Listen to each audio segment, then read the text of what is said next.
Hello, sports fans. My name is Mark Mortier from Yesterday Sports. You're about to jump into another thrilling sports history moment. But first, let's dive into today's sponsor, just in time for the holiday season. Introducing Art of Words, the brainchild of word artist Dan Duffy from Philadelphia. Dan meticulously crafts stunning images by handwriting relevant words from some of the greatest sports moments in time. These unique, budget-friendly illustrations are the perfect gift, sparking cherished memories and capturing hearts. Choose from city skylines, sports, history, and musicians to find a piece for everyone. And here's the exciting part. For that sports fanatic in your life, gift them a piece of their favorite team or player's history. Art of Words tells a compelling story. Explore collegiate stadiums, each meticulously crafted with every football victory etched in words. Or venture into baseball stadiums, handwritten with every player from the team's illustrious history. Don't wait.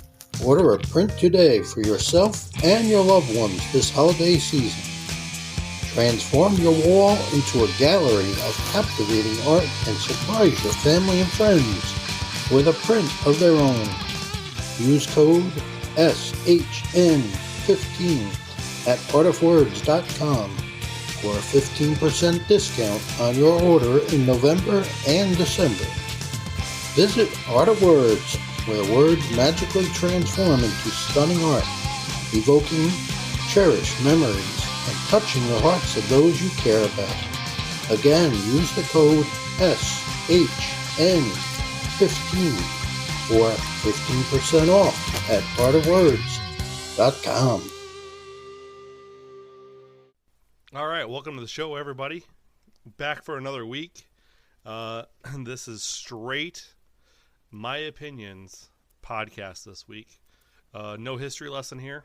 A few stats for what's going on right now currently in sports.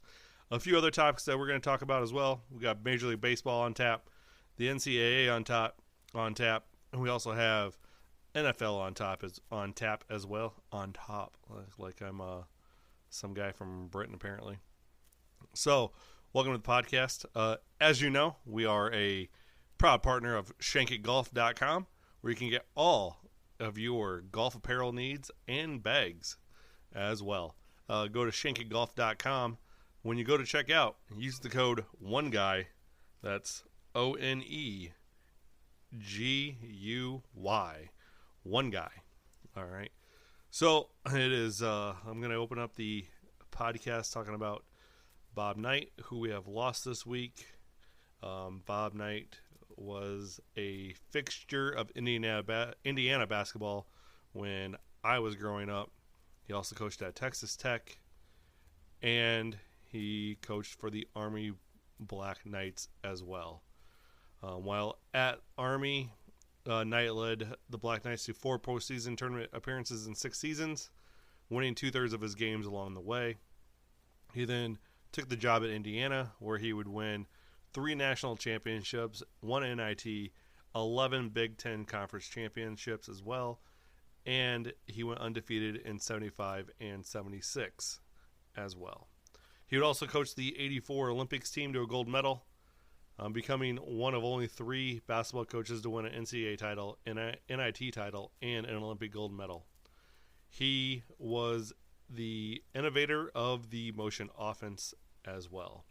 Created a lot of controversy at times as well with his ways of coaching, his argument with the refs, but man, could he wear a sweater. Early in life, he grew up in Massillon, Ohio, or he was born in Massillon, Ohio, grew up in Orrville, Ohio, and played basketball at Orrville High School. He played at Ohio State in 58, where he was coached by the Hall of Fame coach Fred Taylor, and he was a reserve role as a forward. He was on the 1960 Buckeyes team that featured John Havlicek and Jerry Lucas, and then the Buckeyes lost to the Bearcats in each of the next 2 NCAA games, which Knight was a part of. And then in 61, they also Knight usually received scant playing time, but that didn't prevent him making an impact. And in the 61 NCAA championship game, Knight came off the bench with a minute 41 on the clock in Cincinnati, leading Ohio State 61-49 as well. So he lettered in basketball at Ohio State, and then once he graduated there, he enlisted in the Army, where he was on active duty from 63 to 65, Army Reserves from 65 to 69. And he also met one of his players at West Point was Mike Krzyzewski, another heck of a coach as well. So, and then obviously the 70s, 80s, and 90s, he was all with the Hoosiers, as we stated. Then he had a final stint at Texas Tech, which was ended in controversy. He did win 126 games with the Red Raiders. So there is Bob Knight. He worked for ESPN for a while, and his legacy was his winning of his basketball coach. He is fourth all time behind Krzyzewski, Jim Boeheim, and Roy Williams. So he was number one for a while after he passed Dean Smith in January of 2007. So my thoughts and prayers go out to the Knight family, and as Bob Knight definitely was one of a kind. So that leads us into, we have the Rangers World Series. Okay, I had the Rangers win it in 6. They did it in 5. World Series MVP was Corey Seager. Second time he has won that award. 3 of the 4 major sports champions this last year were first-time winners. You had the Vegas Golden Knights in hockey, Denver Nuggets in basketball, and the Texas Rangers winning the World Series. The only team that the only other team that won a major sports title this year was Kansas City. And I know there's soccer with us now as well, and I'm sorry, but that's not there yet. MLS will be, I'm sure. Kansas City won the Super Bowl in February. Now, my thoughts on the Rangers were, they are, and the immortal words of Dennis Green, they were who we thought they were, right? The Rangers had pretty much led the AFC West all year long. They did take a little dip in September, which cost them the title at the end against when the Mariners are trying to make the playoffs. But that ended up letting them play the play-in game against the Rangers, which they would go on to win. And the Rangers' basic mentality was swing a big stick. And that's basically what they did in the playoffs. They hit 20-some home runs this offseason. Adolis Garcia had his streak. Seager was popping off in the World Series. They also had 2 of the most dominating pitchers in the playoffs this year, with Nathan Eovaldi going 5-0 with a 2.35 ERA. Jordan Montgomery went 3-1, and the Rangers were 4-2 when he started. But according to Brian Cashman, I know this is going to be a knock at the Yankees fans, he said he wasn't a playoff pitcher, and that's why he didn't get re-signed. Well, he proved he was a playoffs pitcher by being the ace of the staff in the ALDS, and proved that he could handle himself in the World Series as well. So for all you old-time baseball fans, the long ball beat the small ball this year. You can play small ball, but you still need that bat in the middle of the lineup that can go yard. The home run is always a good thing. Hence the reason why we have dingers in our title, because we love the long ball around here. All right, back in the day, I do remember my uncle telling me when there would be a 9th inning rally and a guy comes up and hits a home run, he goes, that's a rally killer right there. I no longer think that as time has progressed, because now I feel like the guy gets up and hits a dinger and the next guy wants to do it as well. Look at Corey Seager, game 1. Adolis Garcia then hits a dinger in the extra innings. All right. Rangers, like I said, Rangers was in first place most of the year. Uh, and this is no knock at Arizona. Arizona surprised everyone, especially me. But I think they can get back next year by adding that one slugger in the middle of the lineup that's going to get those guys to get them all in, because they got plenty of guys that can get on base. They're fast, very, very fast players. So baseball is over. Now you take about 3 weeks off before you have take about a month off, actually. I mean, you're going to have some end of the season transactions, guys not getting cut from their contract, whatnot, but the general manager meeting takes place the first week of December, so look at that time as well. That's when all your free agents are going to pretty much sign, or deals are going to be started as well. So, let's move on to the NBA now, okay? Biggest news of the week, James Harden to the Los Angeles Clippers. And damn you, Adrian Wojciechowski. Had me up until 3 a.m. waiting on the details of this trade, just because I wanted to make sure we didn't have to trade Terrence Mann or Russ Westbrook, which they did not. So that was a win in my category. So the Clippers ended up getting Harden and PJ Tucker in return for Marcus Morris, Robert Covington, Nick Batum, KJ Martin, 4 picks, and a pick swap. I do not care about if we had to give up spot. I do not care if we had to give up picks or not. We got James Harden. And I know some of you guys are like, well, he's not an all-star anymore. But, he's a former league MVP. And I understand our team has 4 players now, that all are in their mid-30s. I get that. We're the old team on the block, right? But guess what? If they all can just stay healthy, we are the team to beat in the West. Still think Denver gets the 1 seed, but the Clippers definitely get the 2 seed for sure, as I predicted even before this trade. All right. Now, what did they give up? They gave up Morris, who is no longer in the starting role, right? Came off the bench.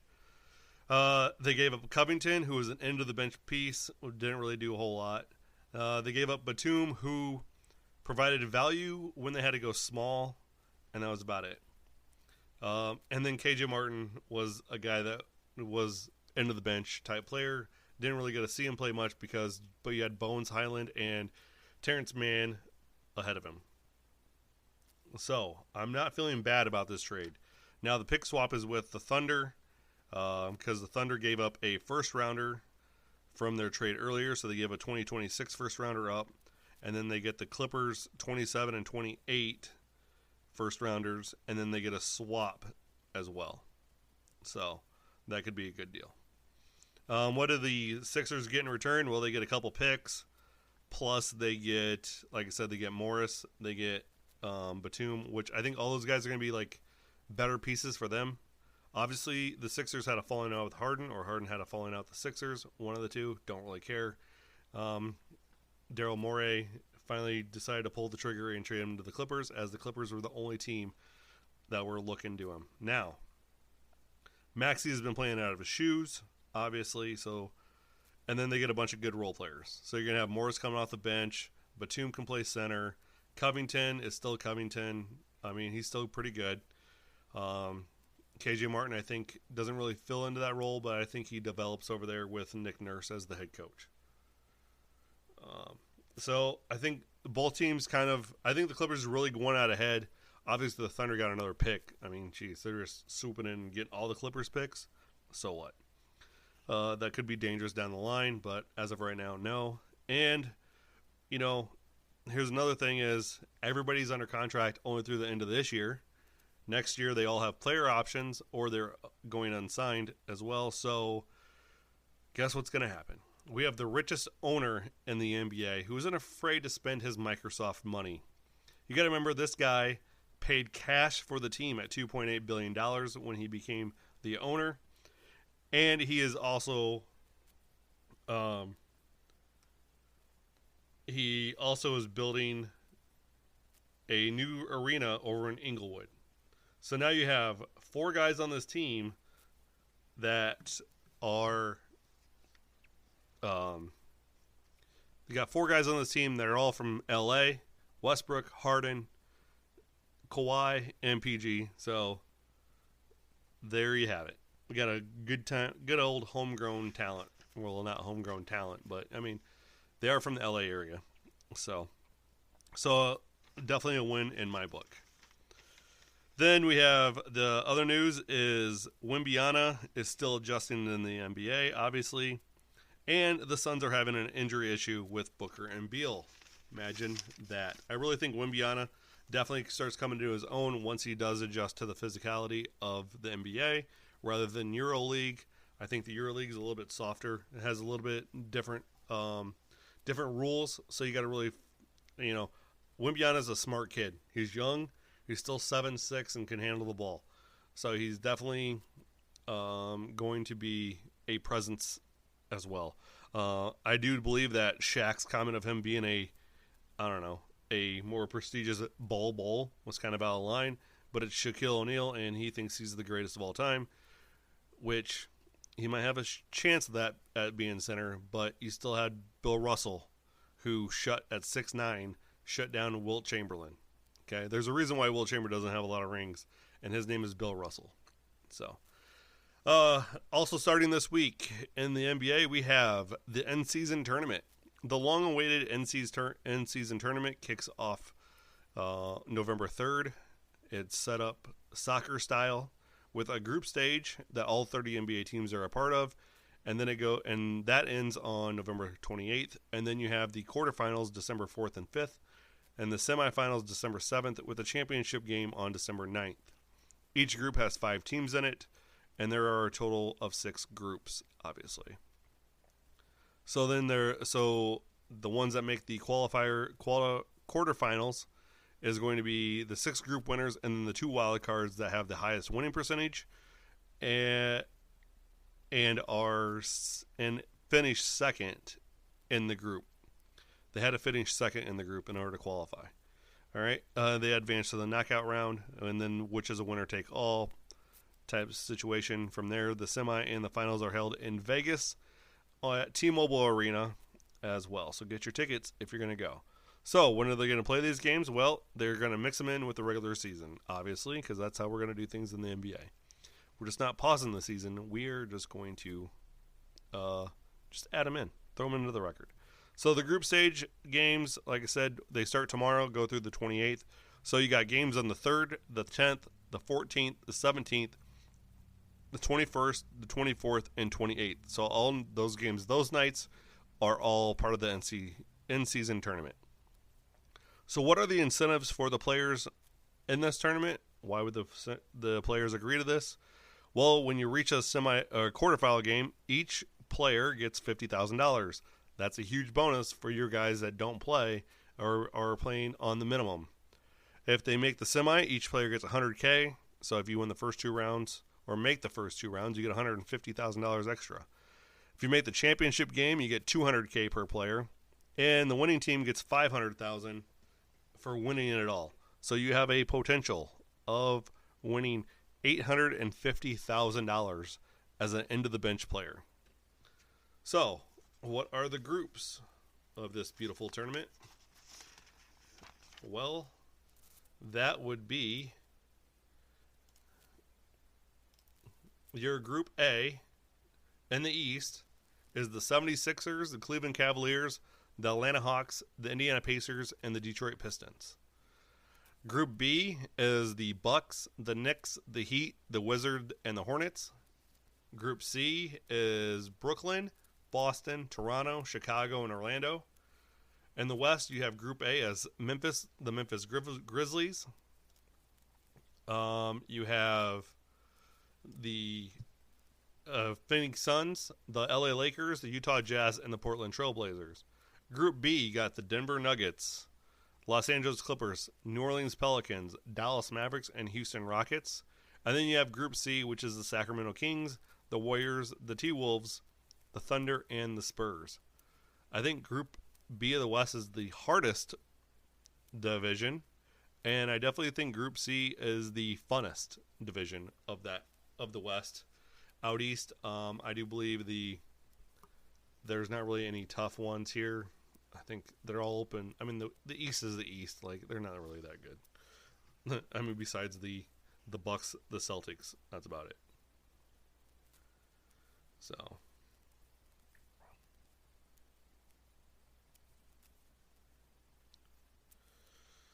So there. So that's what's happening in the NBA. Now, what do we got going on in NCAA? Well, if you haven't been paying attention, Michigan is under an investigation for sign stealing, and it's a massive deal. The guy allegedly paid people and bought their ticket to games of the opponent that Michigan would be playing and had them videotape the sidelines. This is Bill Belichick times 1,000 in my book. Like, I understand, like, Bill Belichick back in the day would set up a camera at the end of the stadium, high atop the stadium, and then would watch the team's walkthrough, right? Watching the team's walkthrough, blah, blah, blah. But this is going above and beyond sportsmanship. This is above and beyond what would happen during a game. Like, you could probably, like in baseball, obviously during the game you're looking at the third base coach and trying to pick up the signs of what's happening, right? You're trying to pick up the signs of the catcher when you're standing on second, if you're trying to pick up which pitches are going to be pitched, right? That's part of the game. That's gamesmanship during the game. This is beyond that. This is guys buying plane tickets, buying plane tickets, buying game tickets, and literally just sitting in the stands and videotaping the signs of the sideline.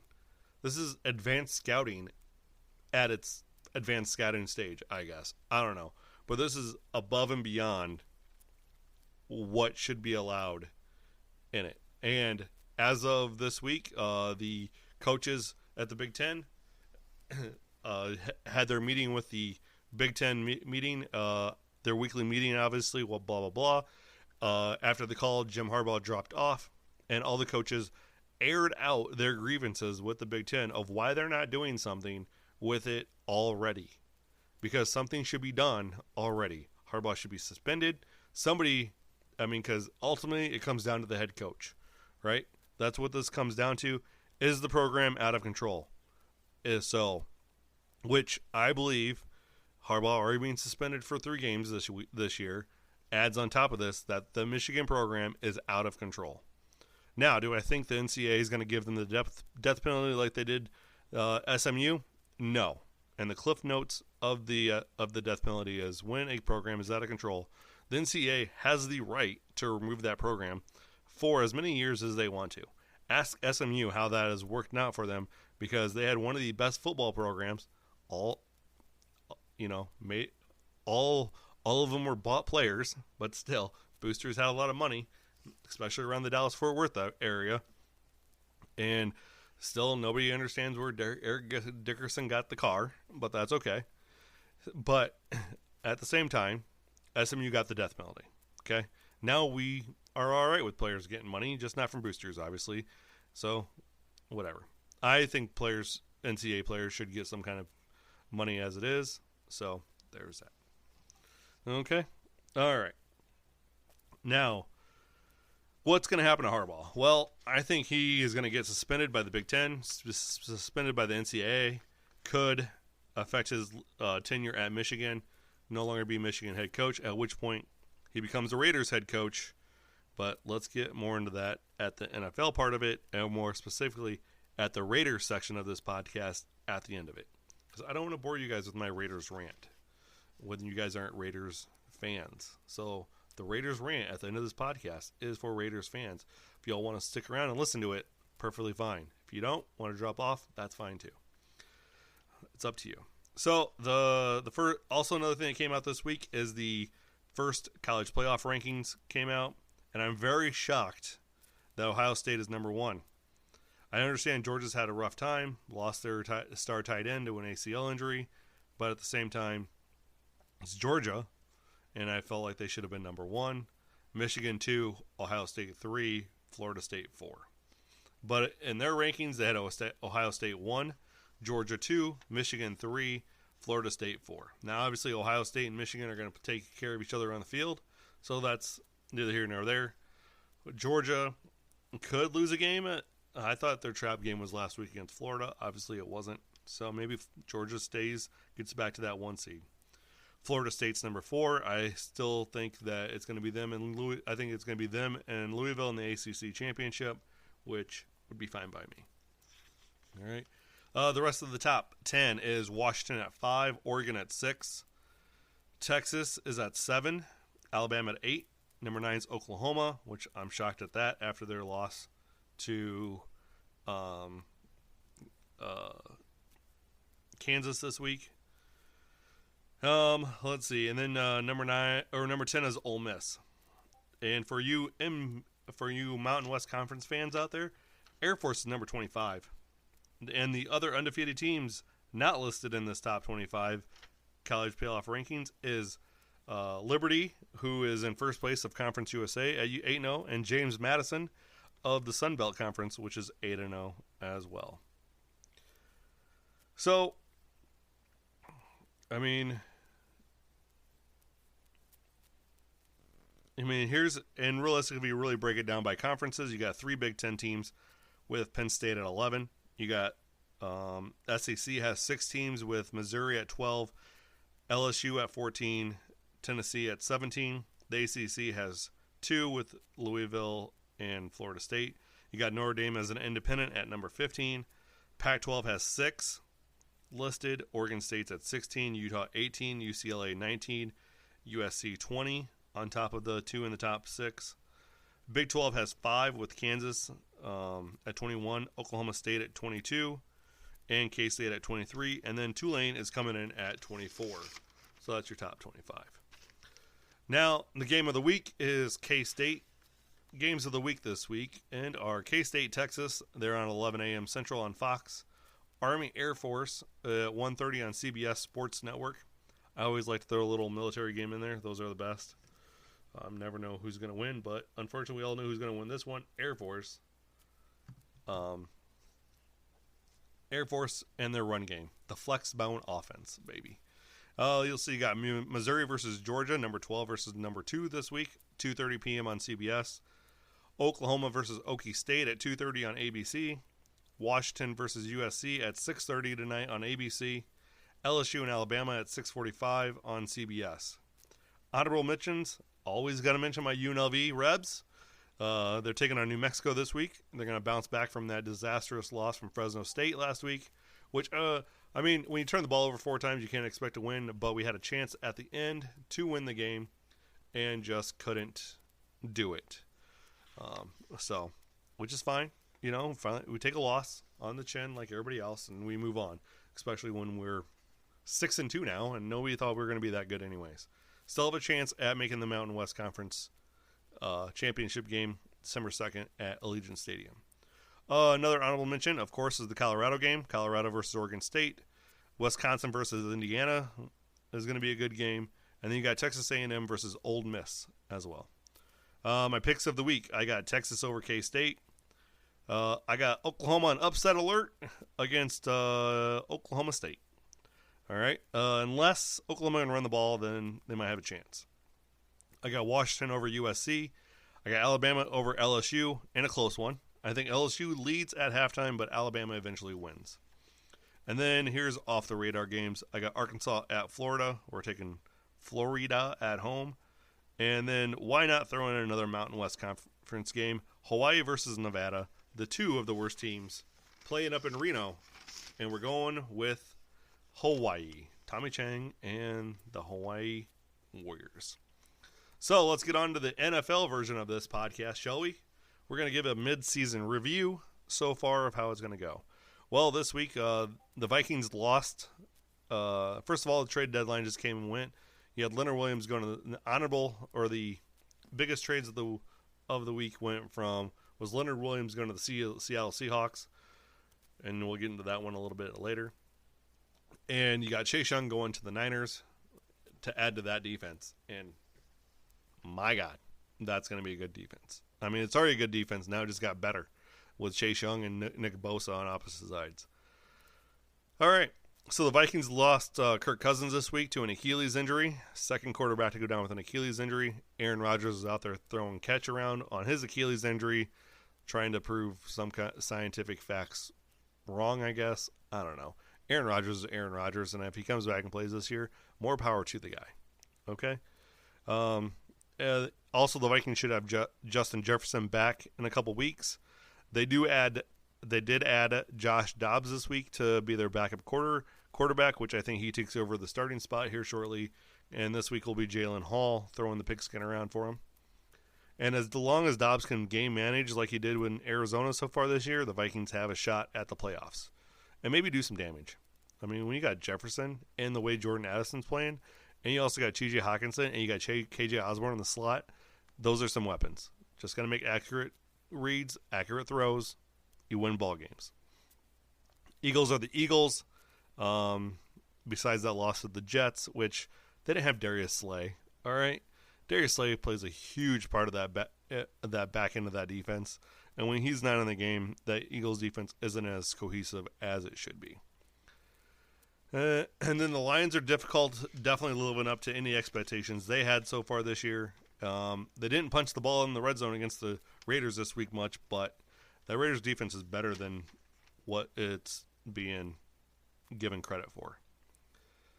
So, yeah, the rest of the season, the Lions only play one team with a current winning record, and that's Dallas on December 30th. So, I mean, they do play the Vikings twice, who are 4-4. So, I mean, the Lions pretty much are going to win the North. So, like I said, the Seahawks are and then you got the Seahawks who are the surprise of the NFC West at 5-2. They just got Leonard Williams from the Giants, and that is absolutely huge, big time. He definitely fills a hole in the middle of that thing, especially with trying to stop the run. He's definitely a two-gap guy that definitely can push up the middle to get there. Seattle is they have 5 games against teams with winning records. 2 of them are against the Niners and a Cowboys game sandwiched in between. So they go Niners, Cowboys, Niners. And then they host the Eagles, and they play Pittsburgh at home on December 31st. If they can just go 3-1 in that sandwich stretch of Niners, Cowboys, Niners, Eagles, they have a chance to win the West. NFC South is a toss-up. Atlanta holds the lead at 4-4. Saints are 4-4 as well. Tampa Bay is 3-4. And Carolina getting their first win this week against Houston was awesome. I went with Carolina to win at the beginning of the season, but it looks like that is not happening unless they can go on a tear, which they might be able to. I mean, they're only 3.5 games out, right? So, I mean, there's a chance. And sorry, Panthers fans, but you did get the one guy jinxed on that deal. The NFC playoff teams so far are the Eagles, Lions, Seattle, Atlanta, Dallas, San Francisco, and Minnesota. Looks like a 90s version of that. So, let's see. What's going on in the AFC, right? Well, in the AFC, you got KC is number 1 in the AFC West, also number 1 in the AFC overall. Then you got the Chargers, who are a 9-8 or an 8-9 team. They do not look anything special. Then you got the Broncos, who are on a 2-game winning streak. And then you got the Raiders. As I said, we'll discuss those in a bit. Huge changes happened in Las Vegas this week, which I am happy to see. Out in the AFC East, you have a 2-team race between the Miami Dolphins and the Buffalo Bills, who are like the Bills are like Jekyll and Hyde, right? They beat 4 teams under 500 plus Miami, and they have lost to the Jets and Jaguars. I mean, the Jaguars game was in UK, and they lost to the Patriots in Foxborough, which got Bill Belichick's 300th win as a head coach. They have Cincy this week on Sunday Night Football, and they have 4 more games against winning teams while also playing the Broncos, Chargers, and SoFi, the Patriots at home as well. Miami has 6 games against teams above 500. The Chiefs in Germany this weekend, so that's an 8:30 kickoff. And then they got a bye week after that. Then they got 2 games against the Jets. And then they finish the season with Dallas, Baltimore, Buffalo. The losing team, and then the losing teams they have is the Raiders off the bye at home, the Commanders, and the Titans. So the Dolphins hold first place in the AFC East right now and look to, as long as they can hold on to it, I think they can win that AFC East as well. And the AFC North, they're all separated by a game and a half. Sorry for my dog. Baltimore 6-3. Everyone else is 4-3. Baltimore has 7 games against teams above 500, and they are 2-1 against the division, with the loss coming to Pittsburgh. Lamar Jackson is definitely doing things with his arm this year as well as his legs. He has 1,767 yards passing, 380 yards rushing. He has 9 TDs passing, 3 INTs, and he has 5 rushing TDs. However, he has fumbled 4 times, but he's lost 2 of those. So a little better ball security is needed there. Pittsburgh and Tennessee played last night, and I'm sure Pittsburgh won because unless Will Levis showed up and blew him out the water, which I could see that too. Next, they have Green Bay, Cleveland, Cincinnati. They only have 5 games against teams above 500, and 4 of them are division games. So Pittsburgh has an inside chance of winning the division, as they're 2-0 in the division right now with Kenny Pickett at the quarterback position. And as long as he can just maintain, he will do good. Next up, you got Cincy in the AFC. The AFC team that I picked to win the Super Bowl started off 1-4, and they've gone 3-0 since. Joe Burrow definitely looks healthy again. They have 8 games against teams 500 or better. The 2 that are not is Houston and Indy, but Houston does have a much improved defense, so they might have a tough time against that one. They have Cleveland. They have left to go in the game as well. They got the Cards this week. Then they have the Ravens and the Steelers. They have 5 games against teams. Oh, sorry. So Cincinnati has 8 games against teams, and then they got 2 games. There are 2 games left that are against Houston and Indy or not, so they might have a tough chance going the rest of the way. Cleveland, however, has the Cards this week. Then they have the Ravens, Steelers, and they have 5 games against teams 500 or better. 3 of those 5 are division games, and the other 2 are Jacksonville and the Jets. So to me, the AFC North is up for grabs. Next up, you have Jacksonville is running away with the NFC or with the AFC South, and I think they'll continue to do so. They are on a 5-game win streak currently. They play San Francisco next week off their bye week this week. Then they got the Titans and Texans, and they got 4 games left against teams above 500. The Niners I just mentioned, and then the 3 AFC North teams. They already beat Pittsburgh, and they still have Cincy, Cleveland, and Baltimore left to go as well. And all of those are 3 weeks in a row.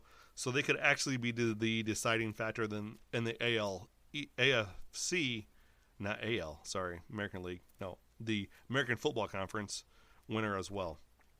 Now you got Houston. They're surprising teams. I mean, you could either go Houston or Indy here, but Houston's here. Surprising teams as well. They're definitely buying into D'Amico Ryans as their head coach. They have 4 teams, or they only play 4 games against teams with a winning record the rest of the way. So they have a shot at the playoffs. They got Tampa this week, and then they have Arizona, Denver, Tennessee twice, and Indy after that. So, I mean, they definitely do have a shot at this. Tennessee, I'm guessing, will now be Will Levis's team going forward, and that might do the trick for him. If this past Sunday was any indicator, and if they won on Thursday Night Football, it's definitely an indicator that it's his team. Ryan Tannehill has just lost his job to the rookie, and Malik Willis is going to probably have to turn wide receiver. So they got 5 games above 500 teams left. 2 of them would be Jacksonville. Plus they have the Seahawks, Dolphins, but don't count out Vrabel. Indy looks lost. They have Minshew. They lost Anthony Richardson for the year. Minshew's going to keep them respectable, but they are on a 3-game losing streak, and they might lose this week to Carolina at Carolina's house. So there's a little bit of a rundown that I have for us currently. All right. And so that brings me into this week's NFL picks. The Swami on the season is 67-55, boys and girls. Puts at a 71.4% win streak. Okay. Last week we went 10-6. Wasn't really a hot week, but it was a good enough week. So, who do we got this week? Well, I'm taking Pittsburgh this week on the Thursday night game.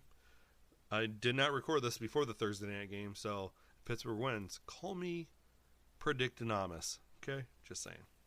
All right, at the Germany game, I got the Dolphins-Chiefs.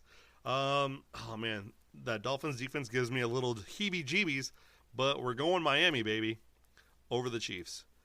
Because, for the simple fact, Mike McDaniel showed up at his press conference this week and goes, I know, I'm taller in person, which was by far the best comment ever. Let's see, you got Minnesota, Atlanta. In Atlanta, I'm taking Minnesota. I don't care if they got a rookie quarterback, if they got Jalen Hall or not. Atlanta, I'm still going to be picking against them because I just don't think Arthur Smith knows what he's doing. You got Arizona and Cleveland, taking Cleveland. Then we got LA Rams at Lambeau Field against Green Bay, and we're taking the Rams. Commanders versus the Patriots. Give me the Commanders. Mac Jones has looked good at times for about 5 minutes. That's about it. Next up, you got the Bears Saints. Justin Fields still out, so give me the Saints in New Orleans. Seahawks Baltimore. I'm going Ravens at home, but I do think with the addition of Leonard Williams, the Seahawks can win. Tampa Bay Houston. I am going Houston on this one at Houston, so we're going to go with that one. Indy Carolina. You know what? I'm going Carolina on this one. All right, and then I got the Giants Raiders. We're going Raiders. And I'll get in that in a minute here. We got Cowboys, Eagles. I think this is going to be the game to determine whether or not the Cowboys are actually the team going to be a good team this year or not. And if they can beat Philly in Philly, they're a good team. And if they don't, then they're just the Cowboys that the Cowboys have always been. But I'm still going to pick the Cowboys. I got Bills, Cincy. I'm taking the Bills over Cincinnati on Sunday Night Football. And Monday Night Football is the Chargers and the Jets at MetLife, whereas the people of New York have now dubbed it Jet Life since they beat the Giants. But the Jets didn't want to score any touchdowns last week, and I don't think they want to score any touchdowns this week. So I'm taking the Chargers as an away. So there's our picks for this week. Good luck on all your gambling needs. Don't take advice from this guy, even though, hey, we have a winning record. All right, I do not promote gambling on your own. And if you do, bet what only you can afford. Okay? Now, it's time for the 5-minute or less Raiders rant. First off, I've never thought in my entire life that I would say I want Derek Carr back as my quarterback. And that's exactly what I said after the Monday night game against the Detroit Lions. Jimmy Garoppolo threw for 96 yards. We had 156 yards of total offense against the Lions. And I know the Lions are a good defense, but we had 156 total yards of offense. We scored 14 points. One of it was a 75-yard TD return by Marcus Peters. Marcus Peters, 75 yards, was a little less than half of what our offense put out. This Raiders team under the Josh McDaniels was absolute dog poop. It stunk so bad that it reeked all the way back to New England. And I am so glad Mark Davis finally took the fans' advice and got rid of Josh McDaniels and Dave Ziegler. They also told him, take your OC with you as well. Sorry for you, Mick Lombardi, but you got fired as well. And if the rumors are true of how this went down on Halloween, Mark Davis is an OG. All right. Rumor has it is that Josh McDaniels came dressed up on Halloween as Mark Davis. So Mark Davis ordered his favorite lunch from P.F. Chang's for him and McDaniels, right? And then had a fortune cookie made that said, "You're fired, hotshot." Now, if that's actually how that went down, that's amazing. That's all I'm saying. All right. This Raiders team is a lot better than what it's played. This Raiders defense is a lot better than people give it credit for. This Raiders defense is by far the best defense we've had in the last 5 years. I broke it down to before, okay? This Raiders defense is great. The offense, we just got to give Devontae the flipping ball. Devontae Adams and Josh Jacobs, give them the ball. Let them do their thing. They're star players. Josh Jacobs has not been utilized this year the way he should have been as he was last year. Devontae Adams is not getting the ball at all. And he had a right to be mad on Monday night. And I do not care what people say. Oh, that was a baby of him. He had a right to be mad. If you make Devontae Adams mad, you are doing something wrong. All right? Josh McDaniels should never get a head coaching job in the NFL ever again. Be an OC with Bill Belichick for all I care. Or just go be the head coach of New England because Robert Kraft loves you anyways. Dave Ziegler, I don't know what your deal was, but you took Tyree Wilson over Jalen Carter in the draft. I don't care if Jalen Carter had 14 arrests, for crying out loud. The dude could play ball. You have enough leaders on that team that could take the young man aside and make it happen, right? Max Crosby, one of those guys. Mark Davis finally listened to the fans, finally getting rid of Josh McDaniels, and the Josh McDaniels experience is over. Thank goodness. Now, what do we have going forward? Well, the Raiders going forward has a chance. Small but limited chance, right? And as a Raiders fan, I am wearing my Raiders gear right now. It's on a Thursday afternoon, and I'm still wearing my Raiders gear. It starts this week, though. We play the Giants. We got a two-game losing streak against the Bears and the Lions. The Bears, of all people. We lost to the Bears. You know why? Because we started Brian Flippin' Hoyer. That's why. Our offense has scored only 20 points one time. Antonio Pierce gave me the most awesome presser the other day. He's like, we're here to have fun. We're here to smile. We're here to get the job done. We're Raiders. And then they put out a hype video this week as well. And that got me pumped. This Raiders team, I feel like a cloud has been lifted. You go out and beat the Giants this week, okay? You got the Jets next week on Sunday Night Football. You beat them because Zach Wilson is crappy. Then you got the Dolphins at Miami. That's going to be tough. Then you got the Chiefs, and then you got the Vikings at home. I think you could beat the Vikings with Josh Dobbs. I do. Then you got the Chargers, which we're beating the Chargers. Then you got the Chiefs at home. By this time, I think we can beat the Chiefs at home. Then you got the Colts and the Broncos. Ride, baby, ride. We got a shot. Let's flippin' go. Okay? So the rest of the way, I see us losing 1, 2, 3 games at most, which puts us at a 9-8 record. But I think that might get that done might get us the 7th seed. We might even get to 10-6 if we can beat the Dolphins or the Chiefs.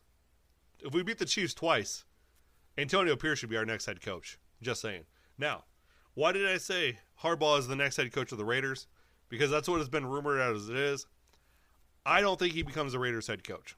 He didn't prove anything to me. I mean, well, he did take the Niners to the Super Bowl, I guess. So, I mean, okay, bring in Jim Harbaugh. But if Antonio Pierce turns this thing around, stick with the guy that's hot this time instead of getting rid of him like they did Rich Bashia. Or whatever his name was, right? Rich B, who took over for John Gruden, got the team to the playoffs. Then we bring in Josh McDaniels, who we were supposed to be on a high note last year. Then they ended up getting rid of Derek Carr, which thank goodness they did. However, you didn't do anything special after that. So this is why I'm saying we have a shot with this Raiders team. All right, we have a shot at the playoffs. Let's turn this thing around, boys. Let's get this thing going. We finally got McDaniels out of here. We got a new head coach. We're gonna get a new GM. Promote within, Mark Davis. Let's do it. All right. My rant is over. Also, Nebraska. I'm still blown away by this. Nebraska Cornhuskers have an inside shot of making the Big Ten championship game. I'm gonna say that every single week until it's no longer true. Okay. So, there you have it. there you have this week's episode. 47 minutes of fun. Love it. I got to go to work. I got to be to work real soon. Got to go deliver them pizzas to the masses. All right. Shout out to everybody that's going to listen to this. Shout out to everybody that's going to get mad at me. But you know what? Go Raiders. Go UNLV Rebs. Go the flippin' Los Angeles Clippers. Damn, it feels good to be a gangster. Hey there, sports history fan. This is Arnie Chapman, a.k.a. the Football History Dude, and I wanted to thank you for stopping by to listen to another episode here on the Sports History Network. Our podcasters are passionate about uncovering and sharing sports stories from yesteryear. And if you didn't know it already, we have over 30 shows across the network covering all sorts of sports history topics. In fact, here's a glimpse into one of our awesome podcasts here on the network. The Pigskin Tales podcast is all about the lesser-known pro football players. Yes, there are stories about the ones we know, like Brad Tarkenton and Harold Red Grange. But have you ever heard of Ernie Nevers? How about Dave Osborne or even Grady Alderman? These men created their own path to the NFL. How did they do it? Listen to the Pigskin Tales podcast, now streaming on your favorite music platform. Go to pigskintales.com. How about that? I bet you're super hyped to go listen to that new podcast, right? Well, to learn about this show and all the other podcasts on the network, head over to sportshistorynetwork.com/podcasts. Again, that's sportshistorynetwork.com/podcasts. Head over there today to find your next favorite sports history podcast.